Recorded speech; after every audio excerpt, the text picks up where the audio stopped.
Hello everyone, my name is Raju Singh and welcome all of you in our YouTube channel Maths Study Guru. Dear student, today we are going to start the next part of class 11th mathematics chapter 1 sets, that is 7.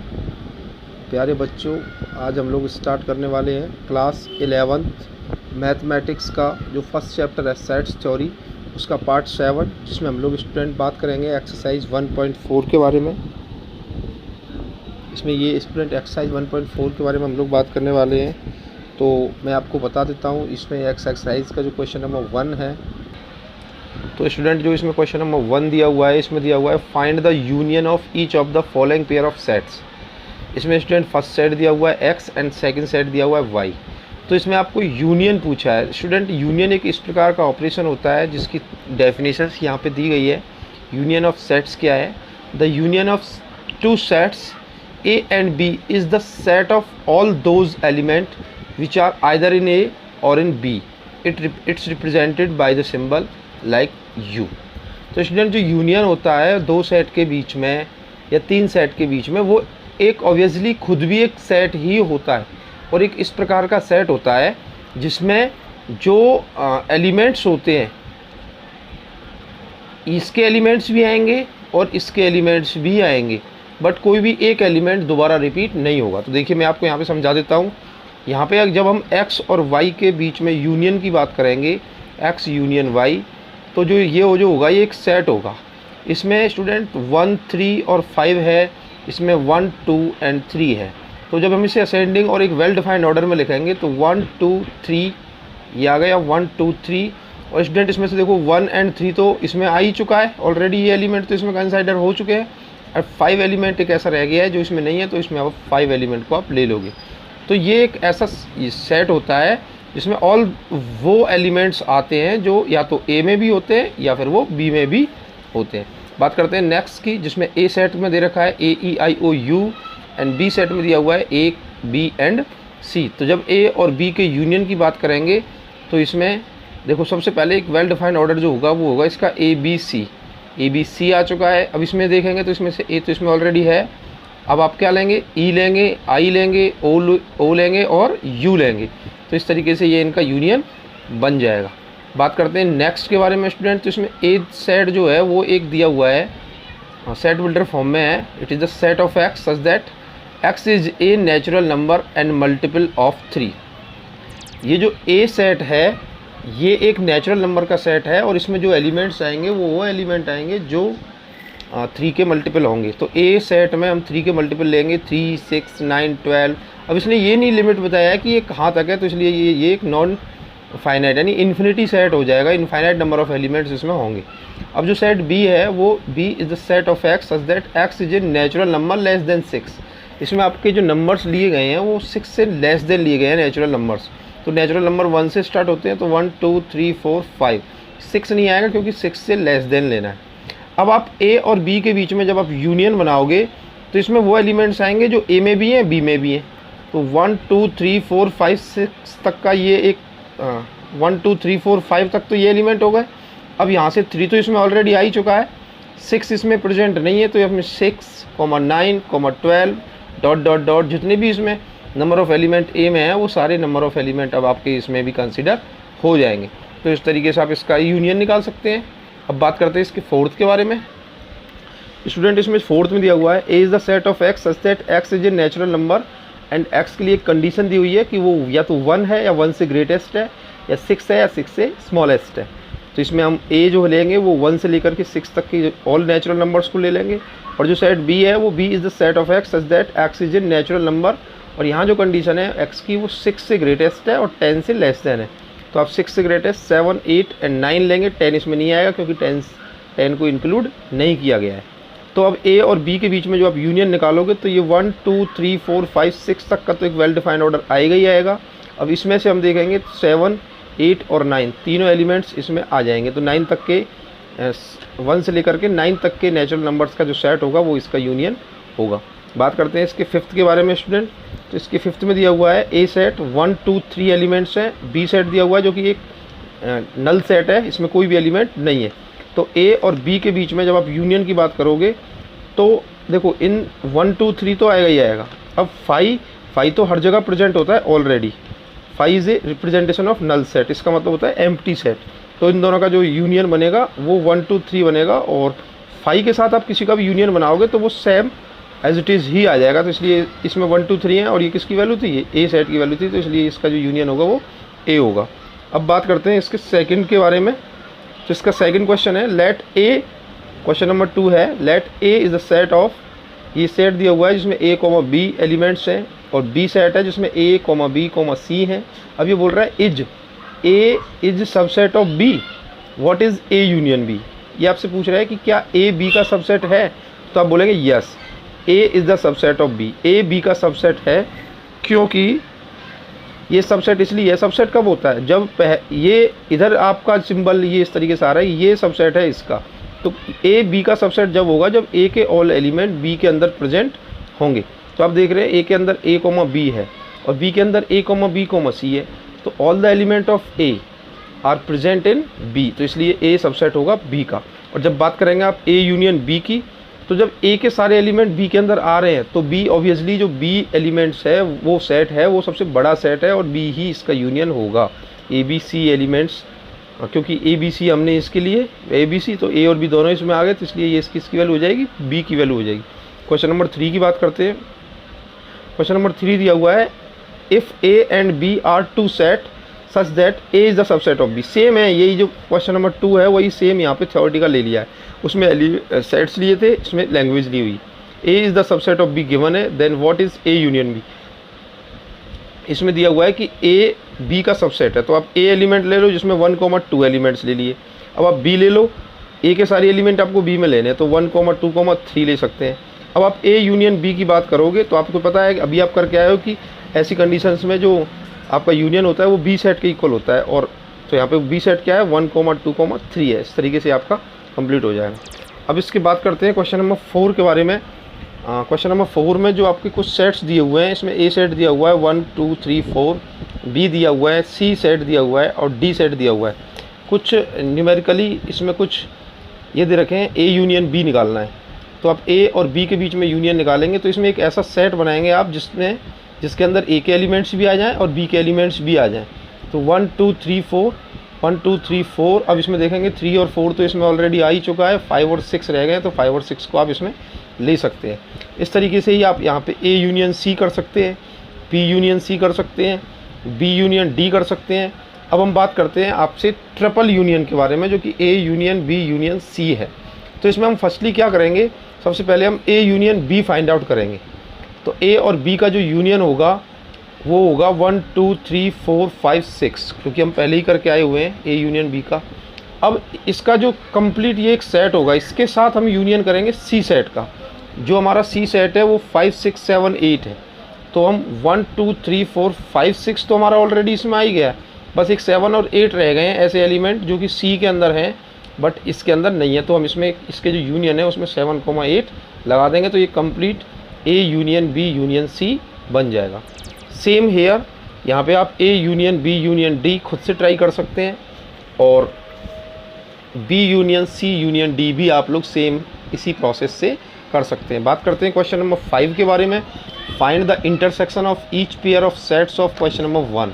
आपका जो question number 1 था उसमें जितने भी sets दे रखे थे उनका आपको अब की बार यूनियन नहीं निकालना है, अब की बार उनका आपको इंटरसेक्शन निकालना है। ये भी एक यूनियन की तरह ही एक स्पेशल ऑपरेशन होता है जिसकी डेफिनेशन यहाँ पे मैंने दे रखी है। इट्स ए सेट, ये भी एक सेट होता है, it's a set of all elements which are common. Union तो एक ऐसा सेट होता है जिसमें आपका ए एलिमेंट्स, ए सेट के भी एलिमेंट्स भी आते हैं, बी सेट के एलिमेंट्स भी आते हैं। लेकिन इंटरसेक्शन आपका एक ऐसा सेट होता है जिसमें ए और बी सेट दोनों सेट के जो कॉमन एलिमेंट होते हैं वही एलिमेंट इसके अंदर लिए जाते हैं। The difference of two set A and B in this order is the set of elements which belong to A but not to B. यहाँ पे डिफरेंस ऑफ सेट के बारे में बात करी गई है कि अगर ए सेट में से अगर आप कोई बी सेट माइनस कर रहे हो, यानी ए माइनस बी कर रहे हो, तो बी सेट के जो एलिमेंट्स ए के अंदर हैं उनको आप माइनस कर दो, उनको हटा दो, और बचे हुए ए एलिमेंट्स के सेट ए सेट के एलिमेंट्स का आप सेट लिख सकते हैं। तो ये हम आगे चल के जब आप डिफरेंस की बात करेंगे, वैसे भी यार स्टूडेंट डिफरेंस आपका न्यू सिलेबस 2020 टू 21 में से हटा दिया है, पर मैं आपको इसमें कराऊंगा डिफरेंस ऑफ सेट, क्योंकि ये आपके लिए आगे चल के बहुत ज़्यादा इंपॉर्टेंट होने वाला है। कोई ज़्यादा इसमें टाइम की बात नहीं है, इसलिए आप इसे कर सकते हैं। It's represented by the symbol, ये इंटरसेक्शन को इस सिंबल से रिप्रेजेंट किया गया है। तो मैं आपको बता दूं कि एक्स इंटरसेक्शन वाई, जो आपका एक्स सेट है वो 1, 3 और 5 है। वाई जो सेट है उसमें जो एलिमेंट है वो 1, 2, 3 है। तो इन दोनों में जो कॉमन एलिमेंट है वो आपका 3 है। 3 इसमें भी है, 3 इसमें भी है, और 1 है, 1 इसमें भी है, 1 इसमें भी है। तो 1, 3 ये दो एलिमेंट ऐसे हैं जो इन दोनों के अंदर कॉमन है। तो इसका जो इंटरसेक्शन होगा उसमें 1, 3 एलिमेंट्स आ जाएंगे। तो इस तरीके से इसमें ए दिया हुआ है, AEIOU, बी दिया हुआ है A, B, C। जब आप ए इंटरसेक्शन बी की बात करोगे तो यूनियन में इस तरीके से यूनियन बनता है और इंटरसेक्शन उसका अपोजिट होता है इस तरीके से। डायरेक्शंस टोटली चेंज हो जाती है। अब आप ए और बी में कॉमन देखते हो, तो एक तो ए यहाँ पे भी है, यहाँ पे भी है। अब आप देखते हो कि EIOU, इसमें EIOU नहीं है, B, C इसमें है, तो B, C इसमें नहीं है। तो ओनली एक एलिमेंट ए ऐसा है जो इन दोनों में कॉमन है, ए। तो इसका जो इंटरसेक्शन होगा वो आपका इस तरीके से ए एलिमेंट उसके अंदर आ जाएगा और ये इंटरसेक्शन बन जाएगा। सेम यहाँ पे आप ए सेट दे रखा है, बी सेट दे रखा है, इनका आप इंटरसेक्शन बना सकते हो। यहाँ पे आपका ओनली 3 कॉमन है, तो आपने 3 का एक सेट बना दिया। बात करते हैं इसके फोर्थ के बारे में। ऐसे ही आप यहाँ पे ए दे रखा है 1, 2, 3, 4, 5, 6 और बी दे रखा है 7, 8, 9। जब आप यहाँ पे कॉमन एलिमेंट देखोगे तो यहाँ पे आपस में कोई भी चीज़ कॉमन नहीं है। देखो, जो एलिमेंट्स यहाँ हैं वो यहाँ नहीं है, और जो एलिमेंट्स यहाँ हैं वो यहाँ नहीं है। तो आप इन दोनों के बीच में जब कॉमन कोई वैल्यू नहीं होगी तो वहाँ पे वो एक ऐसा सेट होगा जिसके अंदर एक भी एलिमेंट नहीं आएगा, और उस सेट को बोलते हैं आप फाई सेट, या फिर उसे नल सेट या एम्प्टी सेट बोल सकते हैं। ऐसे ही नेक्स्ट दिया हुआ है ए सेट 1, 2, 3 और बी सेट दिया 5। जब आप किसी भी सेट का एक नल सेट के साथ इंटरसेक्शन कर रहे होते हैं तो ऑब्वियसली उसका जो आंसर होता है वो भी एक नल सेट ही होता है। तो इसलिए यहाँ पे आप 5 लिख सकते हैं। बात करते हैं नेक्स्ट क्वेश्चन नंबर 6 के बारे में। इसमें कुछ सेट्स दिए हुए हैं A, B, C और D। तो यहाँ पे आपसे कुछ ऑपरेशंस पूछ रहा है, वो A इंटरसेक्शन B। तो A में और B में जो एलिमेंट्स कॉमन हैं उनका एक 7, 9 और 11, 7, 9, 11 यहाँ पे भी है, 7, 9, 11 यहाँ पे भी है। तो इनका एक कॉमन एलिमेंट्स का एक सेट बना के आप इसका इंटरसेक्शन लिख सकते हैं। यहाँ पे बात करिए B इंटरसेक्शन C की, तो B इंटरसेक्शन C में B में और C में एलिमेंट्स कॉमन देखे जाएंगे। तो 11 और 13 दोनों में कॉमन है, तो 11 और 13 का सेट बना देंगे। बात करते हैं A intersection C intersection B की। तो हम सबसे पहले 2 के बारे में बात करेंगे, A इंटरसेक्शन C के बारे में। A और C में जो इंटरसेक्शन बनेगा उसमें सिर्फ एक ओनली एक एलिमेंट है 11, जो कि आपस में कॉमन है A में और C में।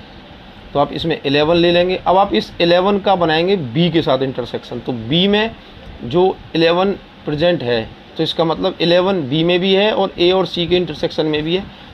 ये इस तरीके से 11, 7, 9, 11 और 13 के बीच में इंटरसेक्शन बनाएंगे। तो 11 दोनों में है तो इसका इंटरसेक्शन हो जाएगा 11।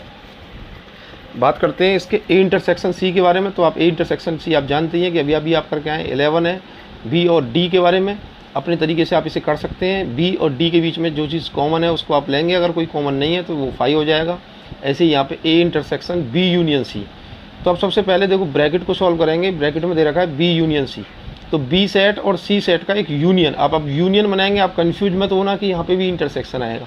यूनियन एक ऐसा सेट होता है जिसमें B के एलिमेंट भी आएंगे, C के एलिमेंट भी आएंगे। तो B और C का जो कंपोजिशन सेट होगा वो ये होगा। अब आप इस सेट A के साथ आप इंटरसेक्शन कर रहे हो, तो इसका मतलब है B यूनियन C और A सेट में जो आपस में कॉमन है 7, 9, 11, 13 और 15 है, और A जो सेट है वो 3, 5, 7, 9 और 11 है। तो इनमें जो आपस में कॉमन है वो आपका 7, 9 और 11 है। तो 7, 9, 11 जो सेट होगा वो आपका A intersection of B union C होगा। इस तरीके से आप A इंटरसेक्शन D कर सकते हैं, और सेम यहाँ पे आप। तो स्टूडेंट अब बात करते हैं इसमें A intersection of B union D दिया हुआ है। तो आप इसमें सबसे पहले B यूनियन D निकाल लो। B और D के बीच में यूनियन निकाल के उसका जो एक सेट बनेगा B यूनियन D का, एक ये सेट बनेगा इस तरीके से। और इसका आप A के साथ इंटरसेक्शन करने वाले हो, तो इसमें और A में जो कॉमन एलिमेंट होंगे 7, 9, 11, उसका एक ये कंप्लीट सेट बन जाएगा। नेक्स्ट दिया हुआ है A इंटरसेक्शन B करना है और B यूनियन C करना है, और फिर उन दोनों के बीच में इंटरसेक्शन करना है। तो हम सबसे पहले ए और बी के बीच में इंटरसेक्शन करेंगे, तो ये इस तरीके से इंटरसेक्शन आ जाएगा। बी और सी के बीच में यूनियन करेंगे, देखो यहाँ इंटरसेक्शन है कि ये कॉमन एलिमेंट्स का सेट है, ये यूनियन है, इसमें आपका कंपोजिशन है, इसमें बी के सेट भी एलिमेंट्स का भी सेट आएगा, सी के एलिमेंट्स का भी सेट आएगा। तो इस तरीके से आप ये कन्फ्यूज ना हो कि यहाँ पे इंटरसेक्शन है और यहाँ पे यूनियन है, दोनों की डेफिनेशंस अलग है, दोनों की प्रॉपर्टीज़ अलग है। अब आप इन दोनों के बीच में करने वाले हो इंटरसेक्शन, तो इसमें और इसमें दोनों में आपस में जब इंटरसेक्शन करोगे तो कॉमन एलिमेंट्स देखे जाएंगे, तो 7, 9 और 11 इसमें कॉमन एलिमेंट आ जाएंगे। बात करते हैं इसके 10th के बारे में, तो इसमें ये सेम है, यहाँ पे आप पहले ए और डी के बीच में यूनियन करो, बी और सी के बीच में यूनियन करो और फिर उन दोनों के बीच में इंटरसेक्शन करो। तो ये आपको अपने आप करना है, सेल्फ करना है। क्वेश्चन नंबर 7 की बात करते हैं। यहाँ पर 4 सेट दिए हुए हैं ए बी सी डी, जो कि सेट बिल्डर फॉर्म में दिए हुए हैं।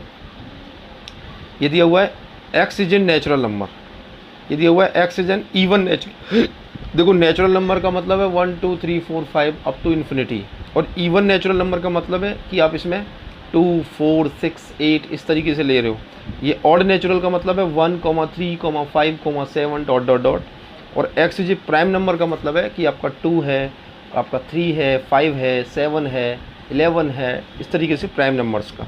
तो अब ए और बी में कॉमन पूछा है, देखो ए तो आपका नेचुरल नंबर्स का सेट है और बी आपका इवन नेचुरल है, तो ए और बी में कॉमन पूछेगा तो बी के सारे एलिमेंट जो इवन नेचुरल है वो तो नेचुरल होंगे ही ना, तो इन दोनों में जो आपका कॉमन हो जाएगा वो बी हो जाएगा, because even natural numbers are also natural number. बात करते हैं ए और सी के बारे में।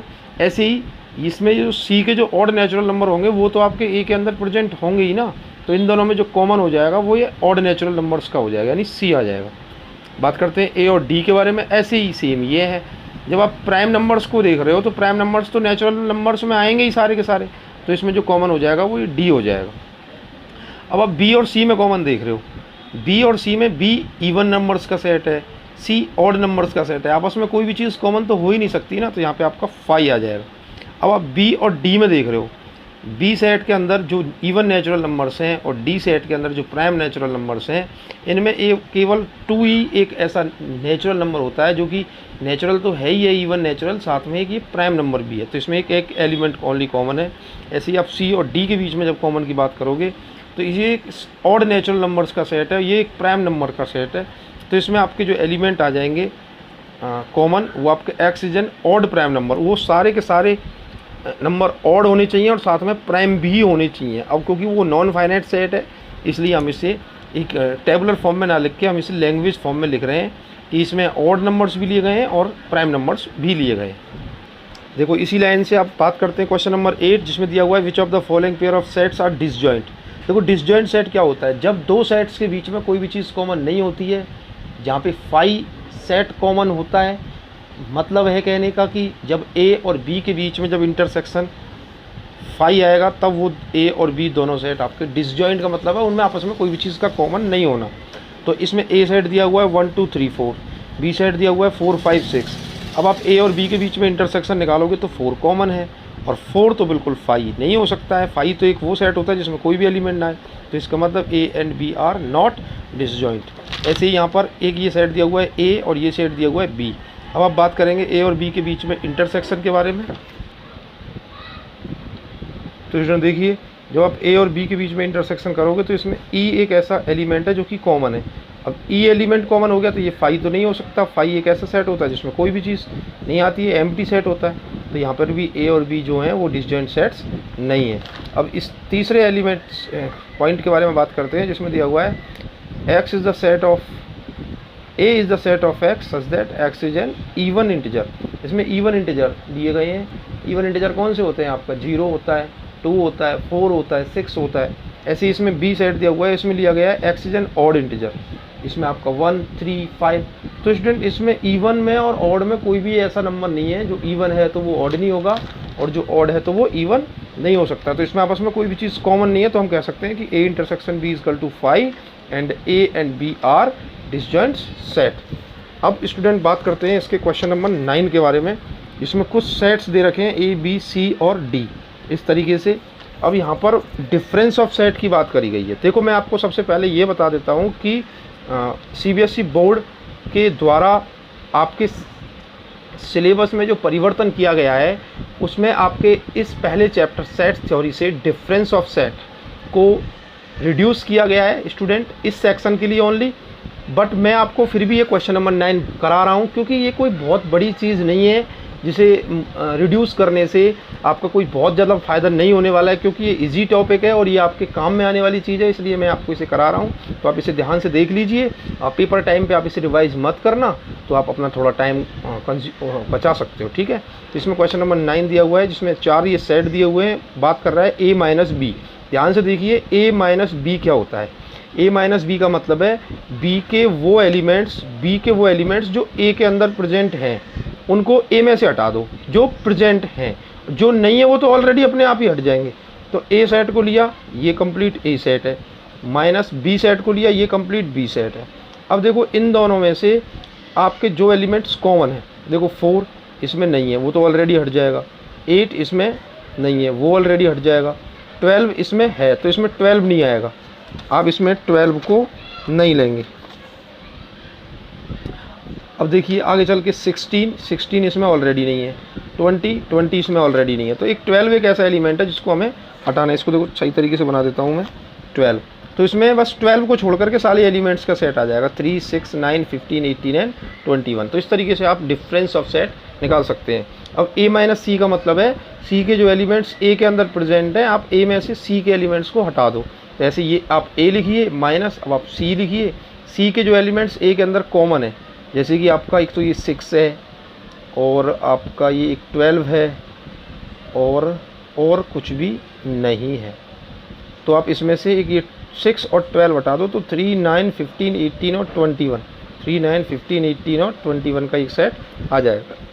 इस तरीके से स्टूडेंट यहाँ पर a minus D, B minus A, C minus A, D minus A, B minus C, B minus D, C minus B, D minus B, C minus D and D minus C. इसमें student आप D Y S का formula लगाओ। D Y S का formula बहुत ही ज़्यादा important होता है, क्योंकि आप जानते हो D for doing, Y for U and S for solve. Doing yourself, इन्हें आप अपने आप करें। बात करते हैं क्वेश्चन नंबर नेक्स्ट 10 के बारे में। तो स्टूडेंट इसमें कुछ जो क्वेश्चन नंबर 10 है उसमें जो दो सेट दिए हुए हैं x और y, वो इस तरीके से हैं। वो आपसे x माइनस वाई के बारे में पूछ रहा है, तो ये भी डिफरेंस है, इसे भी आप सेल्फ करिए। सेम प्रॉपर्टी है क्वेश्चन नंबर 9 वाली। y माइनस एक्स भी आपको अपने आप करना है। x इंटरसेक्शन y, x और y का इंटरसेक्शन का मतलब है इनमें जो आपस में कॉमन है। तो इसमें b और d आपस में कॉमन है, तो आप इस तरीके से b और d का कॉमन एलिमेंट्स का सेट बना सकते हैं। 11th क्वेश्चन के बारे में बात करते हैं।